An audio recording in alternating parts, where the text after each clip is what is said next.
Hello and welcome back to Ace Academy. Mayu or Show? I haven't talked to Mayu for a bit. I wonder if Mayu's up to anything. As I'm debating whether or not to call her, a call comes in from her instead. Hey Mayu. Hi.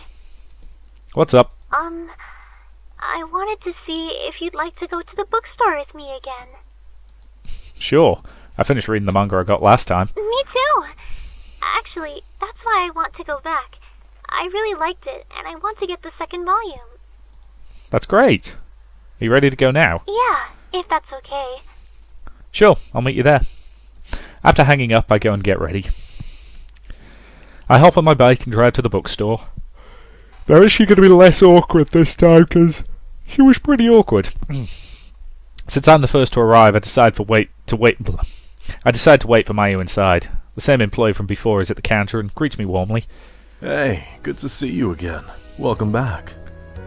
Thanks. Is Mayu not coming today? She is. We're just coming separately. Oh. I'm really surprised he remembers me, considering I've only been there one other time. An employee smiles at me. She has flawless skin and legs that go on for days. And again, this store is atypical in basically every other way, so maybe I shouldn't be surprised. The doors chime Mayu's arrival and she waves at me. I hope you weren't waiting long. Nope, not at all. Let's go find your book. She nods and we head off into the shelves. I browse for anything interesting while Mayu goes straight for the series she wants. After making my selection, Mayu's still browsing the shelves. Did you find what you were looking for? Yeah, but then I also saw this manga, which I think is interesting. Or maybe this one? She trails off, lost in thought, holding up an adventure series and a romance series. Which do you think I should get? Why not both? Why don't you get both? I don't want to get too many at once. I like to get more as I finish reading. Well then just get whichever interests you more. She stares hard in concentration. I'll just be another couple of minutes. Okay, I'll meet you up front then. Okay. When I return to the checkout counter, the clerk rings me up. Did Mayu like the manga she got? Yep, she liked it so much she let me borrow it so I could read it too. He seems intrigued. Did you like it? It wasn't bad. What did you think of the fanfic? I blink. What fanfic? He seems surprised. You don't know the fanfic? Where can I find it? The first clerk takes out a tablet from beneath his desk and pulls up the webpage. Here you go. I skim through the chapter note on the top of the page. The main character gives up her musical career and returns to her hometown to take care of her mother. She struggles to adapt to her new life, but is reunited with her childhood friend. So far, this is staying true to the manga. The chapter begins when she and her childhood friend are reconnecting, and she's beginning to develop feelings for him. He grins at me, and then heat flows in my face, and I look quickly away. What's going on? I've seen that same smile a million times before. It doesn't mean anything, except that it means everything. Knowing that his attention is on me, no one else, makes my heart beat faster. There's an electricity swirling in currents around us, making the air thick. Do you think we should invite the others? He asks, and my heart sinks. Why am I disappointed? We're only friends. I shake my head to clear my thoughts as he frowns in worry. We don't have to invite them if you don't want. I don't want to. I want to smile and tell him it'd be nice to spend time with just the two of us. No, we should. I think they'll all enjoy it too. Oh God, why did I say that? He flashes me another warm smile and my knees go weak. Of course, that's why. Hey guys. I glance up as Mayu puts her books down. What are you reading? Just a fanfic. I didn't know you liked fanfiction. Is it good? Oh, I love fanfiction. Let's be honest, there tend to be fanfiction that breaks into one of three categories. Genuinely good fanfiction, which unfortunately is the rarest category.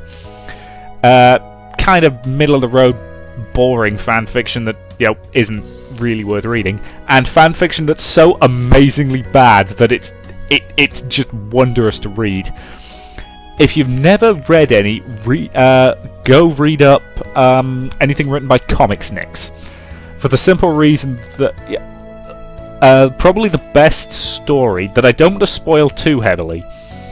I'll just tell you that it involves Optimus Prime flying out into space, ending up in the Star Wars universe, ending up in Jabba's palace, and then having to have sex with Princess Leia. But since obviously Optimus Prime doesn't have genitalia that are human-sized, they have to use Jar Jar Binks' severed penis.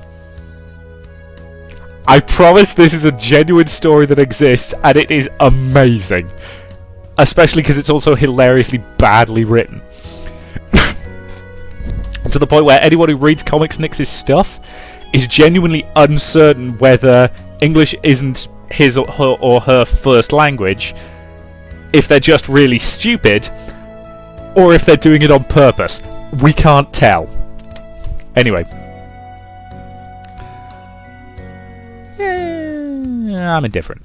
I shrug. It's alright, I guess. I don't really read this stuff, so I wouldn't know what's considered good. Really? Here, let me read you a section. He grins at me, and the heat flows to my face as I quickly look away. What's going on? I've seen that same smile a million times before. It doesn't mean anything. Except that it means everything. Knowing that his attention is on me, no one else, makes my heart beat faster. There's electricity swirling in currents around us, making the air thick. Mayu's face drains of colour, then turns bright red. I pause. Did she write this? Have you read this before? The store clerk begins laughing, as Mayu's blush deepens. I look from one to the other. This is strange. What's going on? Well, actually... Yeah, she wrote it, didn't she? She looks away, seemingly too embarrassed to finish. She wrote it. Thought so. What? Yeah, Mayu shared it with me, which is why I was surprised you hadn't read it yet. That's pretty cool, Mayu. She blushes again. You think so? Yeah. Seems like a lot of people like your work too. You should be proud. She smiles. Thanks. We continue to chat about Mayu's writing. The clerk gives her a discount on her purchases, which Mayu's thrilled about. After promising to return soon, I offer Mayu a ride back to campus. Thank you for coming with me today. Oh, I forgot about fanfiction type number 4. Fanfiction type number 4 is where they then change all the names and get it published as a quote-unquote real book. There are very few examples of this, and most of them are beyond awful. Looking at you, 50 Shades series. No problem. I'm looking out for your next chapter. She blushes. Please don't tell the others, though. I'm not sure they'd understand. Not even Sho. She blushes. Actually, he already knows. Really? I'm not sure why I'm so surprised. It made sense that she would tell him. She nods. He normally doesn't read that kind of stuff. But he read everything that I wrote, and he said he loved it.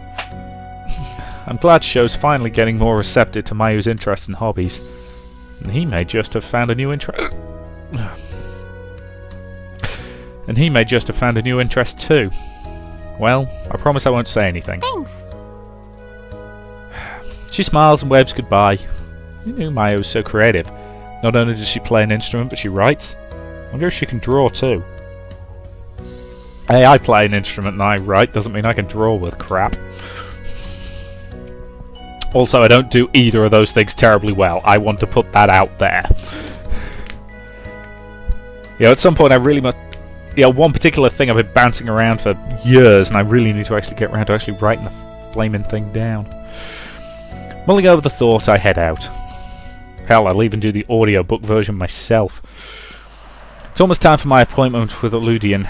I drive my bike downtown and park near Eludian Enterprises. The building is impressive, and as the sunlight reflects off the tinted windows, Eludian signage is posted on the front entrance. It's large enough to be seen from a distance, but isn't as gaudy as Warp Tech's signage. The receptionist cheerfully greets me when I enter. I let her know my name, and it's not long before I'm led to an engineer's office. He gestures for me to have a seat, which I accept. Thank you for agreeing to meet with me. My pleasure. How may I be of assistance? I had a few questions about the core overdrive technology seen at Ace Academy's match yesterday. What questions? Ask an easy question that he'll tell me. How is that technology enabled? I'm sorry, but I'm not allowed to divulge company secrets.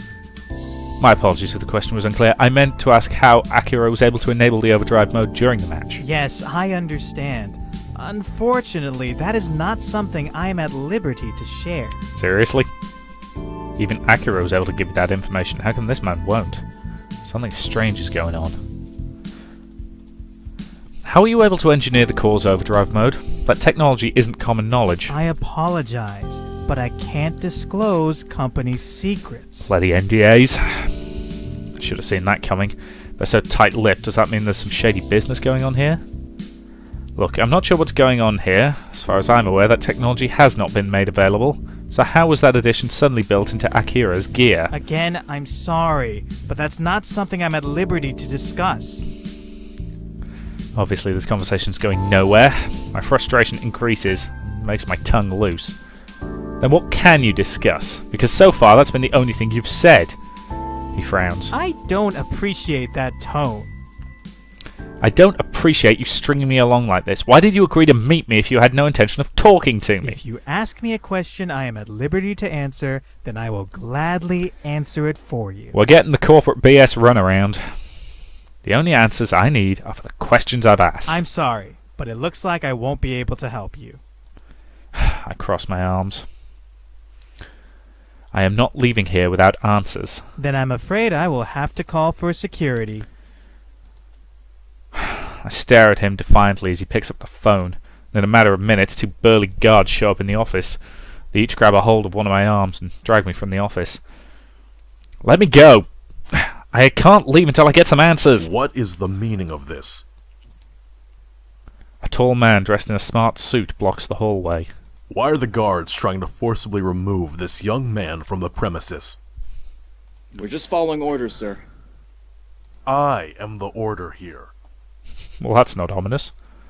The guards look at each other and then release me. Thank you.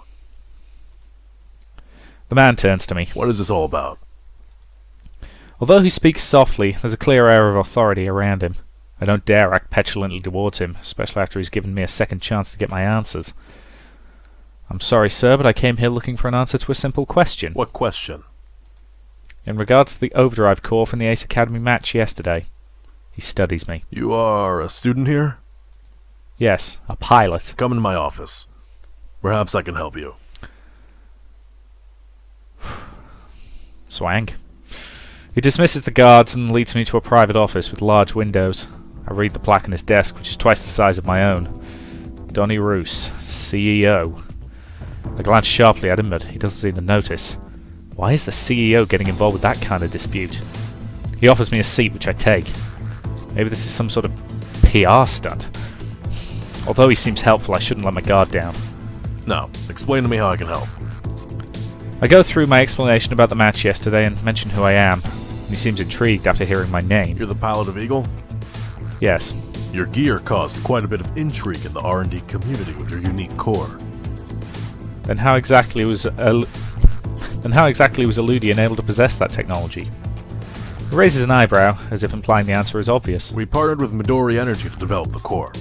Midori Energy supplied the schematics, and of course the Eludian team worked hard to build and refine it. I blink. Midori Energy? Does he mean Midori Energy Inc.? That was Dad's company. I'm surprised Dashu, being an energy drink company, was able to acquire the technology before it went to market. Something very weird is going on here, but I don't think Eludian is involved maliciously. Yeah, I guess Dashu has their sources. He smiles. I don't doubt it. The phone rings, interrupting our conversation. I'll have to take this. Yes, let me guess. Our father invented the technology and the company he worked for tried to abuse it. I nod and stand. Thank you very much for meeting with me. I appreciate your time. You're an interesting pilot. Perhaps our paths will cross again. Well, you have an actual character model, so that seems likely. He nods in dismissal and answers his phone when I leave his office. My mind's a whirlwind of questions as I leave the building and head back to my bike. Was Dad working on this core for Midori Energy? I'd always thought this was a project just for the two of us, but if that's not the case, maybe it had something to do with... I shake my head, trying to free myself from these thoughts. I can't jump to conclusions. I need to clear my head and calm down. Maybe someone's free right now. I could use the distraction.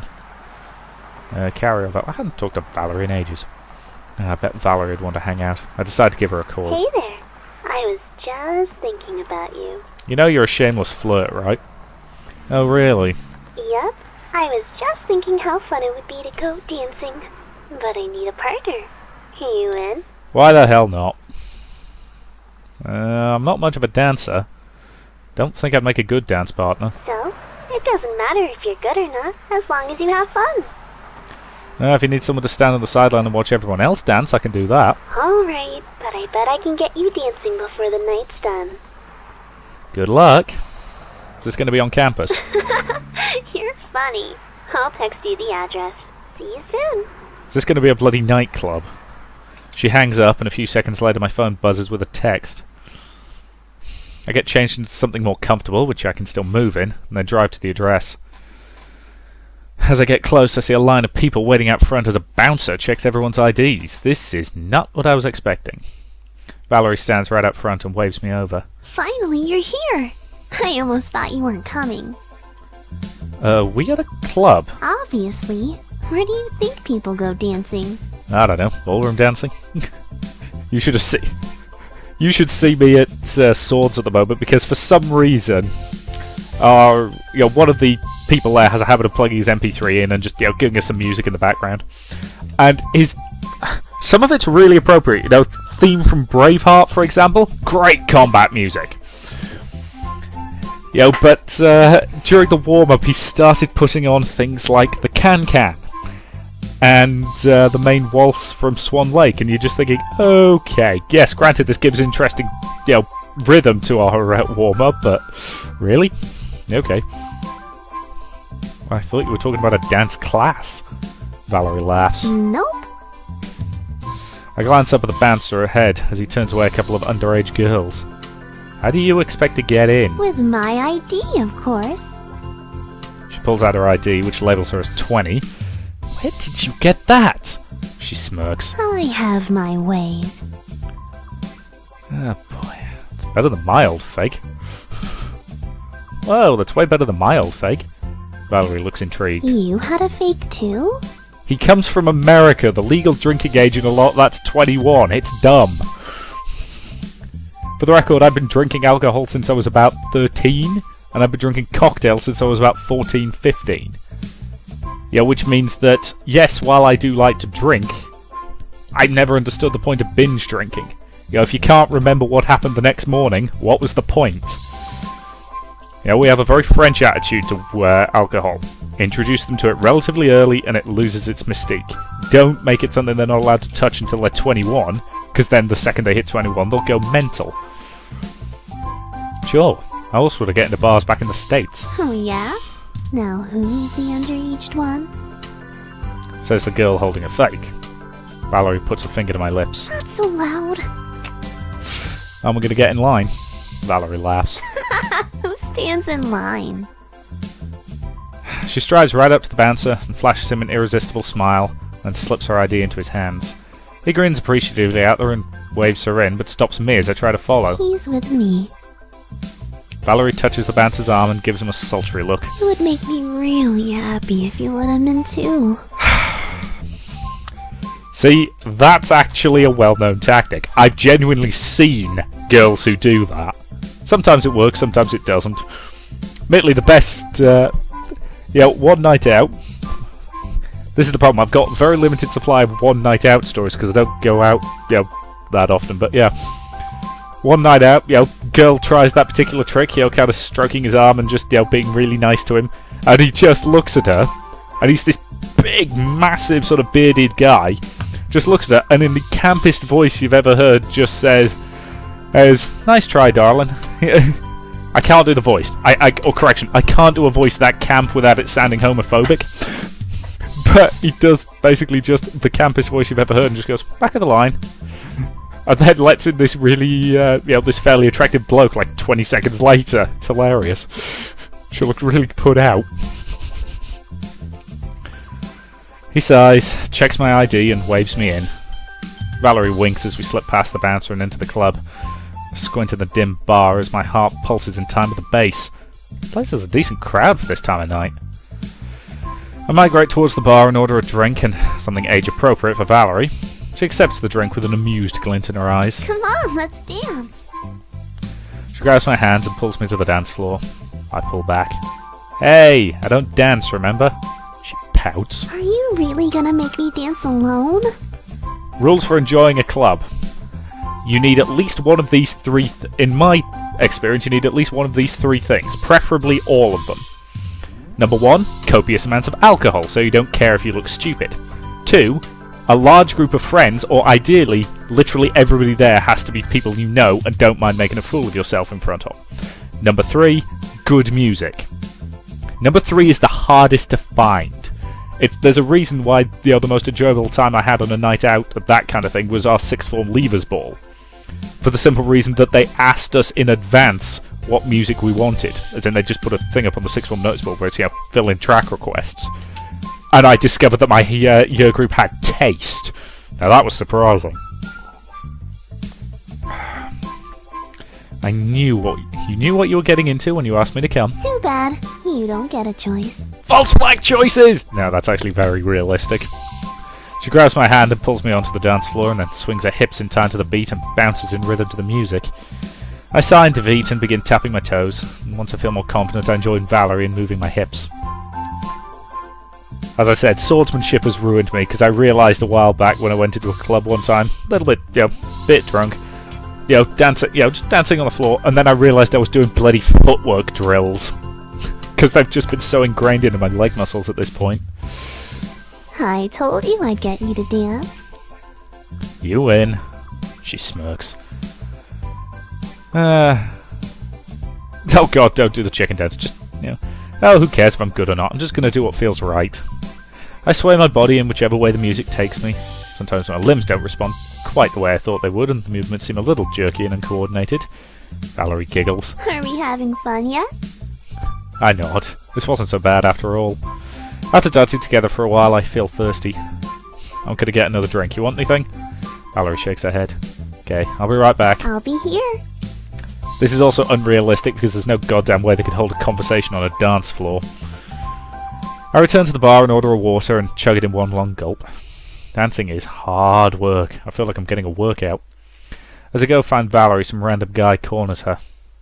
What's a pretty thing like you doing in a place like this? Oh, I love it's just framed as that guy.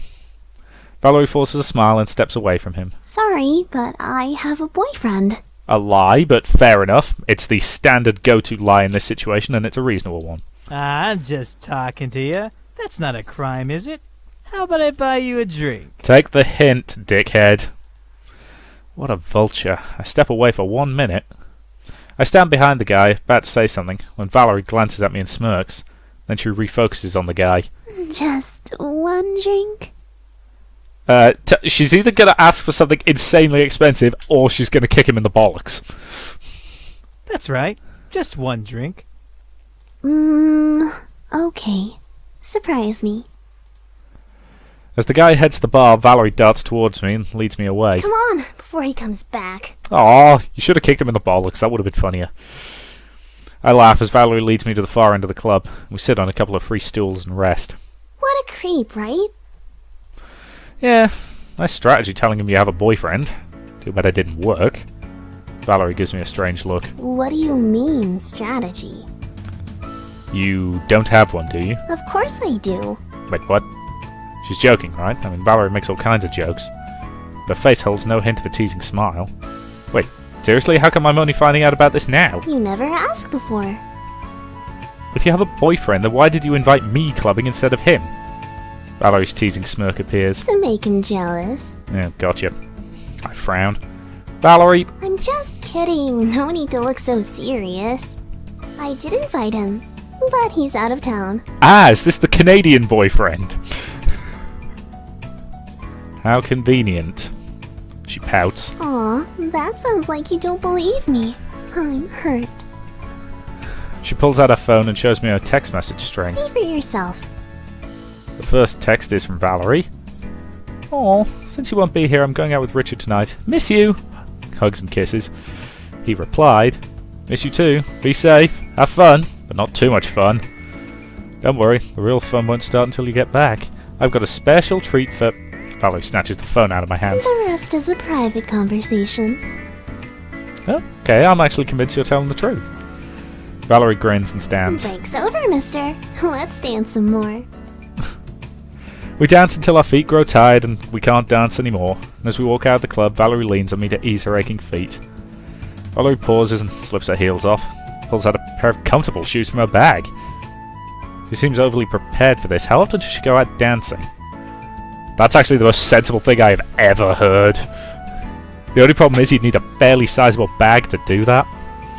When we arrive at my bike, Valerie and I both climb on, and after I drop her off at Ace, I head home. Although tonight wasn't at all what I expected, I still ended up having a good time.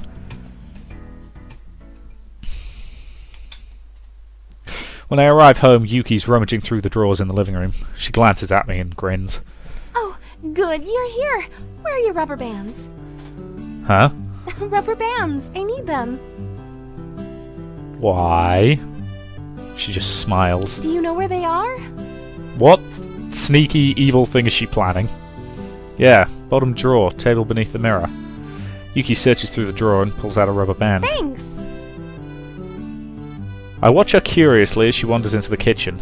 She ties the rubber band around the nozzle sprayer and next to the faucet. Afterwards, she grabs Uncle Kado's phone, which was lying unattended on the kitchen table. I peek over her shoulder and watch her change his lock screen to a screenshot of his home screen. Then she puts the phone back down. I follow her back to the living room where she takes a seat on the couch and flips through a magazine as if nothing just happened. What's going on? As soon as Kato comes out, I want you to block your number and call his phone. Why? Just do it. It'll be worth it. I shrug and join her on the couch. If you say so. We didn't have to wait long before Kato emerges from the back room. I do as Aunt Yuki asks and call his phone. Yuki watches me closely as I do and then grins. Kato, are you going into the kitchen? Do you mind getting me a glass of water? No problem. Thank you. As soon as Kato walks through the kitchen door, Yuki and I bolt off the couch and creep to the doorway to watch what unfolds. Kato picks up an empty glass in one hand, his phone in the other, puts the glass down beside the sink as he focuses on the phone. When he turns on the faucet, the rubber band forces the water to spray out the nozzle, and it catches Kato all over his chest. He yelps in surprise and quickly shuts off the water, and desperately tries to swipe his phone. Aunt Yuki and I can't hold back our laughter and fall into a fit of giggles by the door. Uncle Kato looks increasingly worried as he can't get his phone to work. Yuki, this isn't funny. I think you damaged my phone. She's too busy laughing to answer. I need this for work. This is serious. Finally, Yuki composes herself. Relax, your phone is fine. This is like that app you can get where you basically or you used to be able to get anyway. I don't know if it's still available. Whereby you have the app open and it looks just like your standard home screen, but as soon as you touch it, it starts going fritzy and looks like it's broken. It's to dick with people basically. Clearly it's not. It's frozen. No, it's not. Give it here. She plucks the phone out of his hand and unlocks it, and he furrows his brow in confusion. I just changed your wallpaper. Funny, right? I can't help but laugh at the expression on Kato's face. It's relief plus irritation plus confusion all rolled into one. My laugh makes Yuki want to laugh, while she tries her best to keep a straight face in front of Kato. Oh, Kato, your face! She breaks down into laughter, and soon even Kato cracks a smile at the both of us. One day, Yuki, you are going to give me a heart attack. Don't say things like that. I slowly compose myself, and Kato glances at me. You were in on this too? I thought you were on my side. Sorry, Yuki's the fun one. He smiles and gives me a hug. All right, fun one. Since this was all your fault to begin with, you should be the one to clean up the kitchen. Fair enough. Yuki goes to grab some towels while Uncle Kato and I head back to the living room. I should tell him about what I learned at Eludian. Uncle Kato, I need to tell you something. It involves my dad. Right, I think that's an excellent point to end this part, so thank you very much for watching, and I will see you in the next.